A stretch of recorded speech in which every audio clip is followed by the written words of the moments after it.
This is not financial advice. This is not legal advice. This is for entertainment and educational purposes only. And everything I say is my opinion. I sent a tweet out about how the borrow fee for AMC and GME is extremely low. And I got so much feedback on Twitter that I felt I had to put a video out to explain it in more detail as to how I see this might be an indication of counterfeit shares. Also, do not make any financial decisions based on anything that I'm about to say. Okay? And here's where I'm at with this. Is this proof of counterfeit shares? I'm not 100% sure, but I'm leaning towards this as further evidence that there are counterfeit shares in the market. And I'm going to give you my analysis and give you my interpretation of it, and then you can make your own opinion and decide. And please leave some comments, because I'd like to know what you think about my analysis of why this could be evidence of counterfeit shares in the market. Now listen to this. FFIE is a stock. It doesn't move as much as AMC, but the borrow rate is 129%. MBST is also another stock that doesn't move like AMC or GME, and the borrow rate is 116%. And Robinhood is trading. The borrow fee on Robinhood is 103%. The borrow rate on DNA is 63%.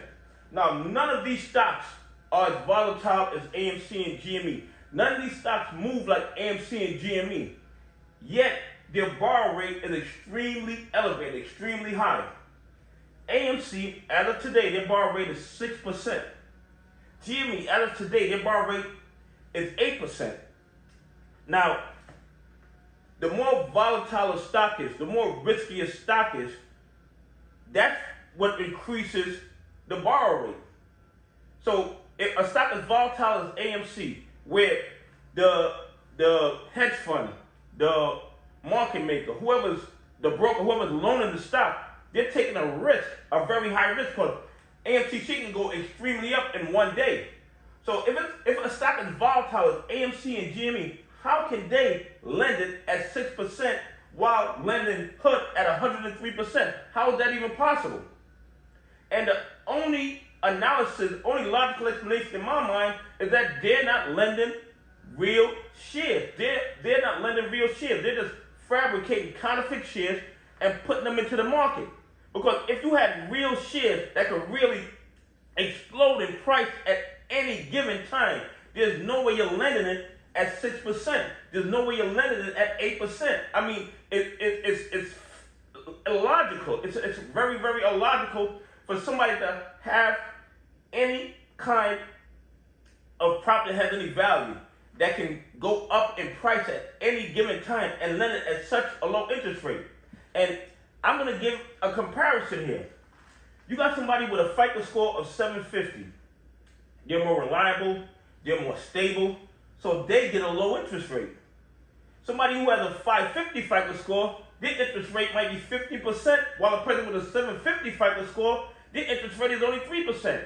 And the reason is the person with a lower FICO score is a greater risk of non-payment to the lender. So if the lender of AMC and GME looks at the stock, look at how the stock's been traded in the last 12 months, it's extremely volatile. It's extremely risky. So why would they loan it at such a low interest rate? The only reason that I can come up with, and this is just my opinion, is that they are not lending real shares. They're just fabricating shares electronically and flooding them into the market to manipulate the price and keep the price of AMC and GME down.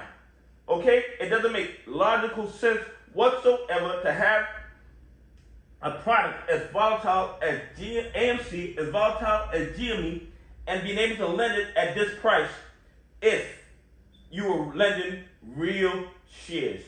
Anyway, it is a short video because I was getting a lot of feedback on this. Please subscribe, hit the like button, hit the notification button, and please leave some comments. I want to know what you think, because I don't see how you can have a stock as volatile as AMC and GME and lend it at 6% and 8%, while FFLE is at 129%. MVST is at 116%. Hood, Robinhood, is at 103%. DNA is at 63%. You're telling me that these four stocks are more volatile than AMC and GME? Impossible. Anyway, have a great day. Please leave some comments. Appreciate you.